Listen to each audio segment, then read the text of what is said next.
That's Mr. Tokpe Fashua, who's the special advisor to the President on Economic Affairs, Office of the Vice President, speaking on the second anniversary of President Bola Tinubu's administration. On the same matter, we had the co-founder and director at Budget, Mr. Oluseun Onigbinde. He also bared his mind on the journey so far as President Tinubu marks 2 years in office. This is a midterm appraisal, so if we're going to look about how the president would end, we will have to start paying attention from this point.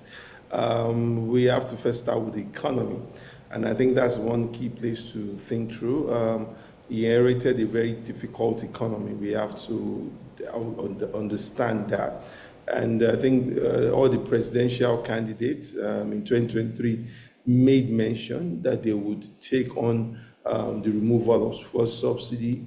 They also discussed that they would be big on the convergence of the exchange market. To be honest with you, he has taken those two decisions, and I think, let's be honest, the macro levels are improving.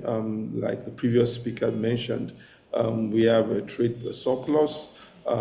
We now have maybe a relatively stable currency, and there is no much divergence with the parallel market. We also have to agree that public revenues have gone up, obviously, with the steep devaluation of the currency. So when you look at things from the macro perspective, even look at it from the growth, there's been improvement. There are also downsides of that. Inflation has remained very stubborn, even despite the recent recalculation of the inflation index. I mean, it still has been at 24%. But there are also wider challenges here, because also these macro decisions, they were not applied, in my own view, in a holistic manner.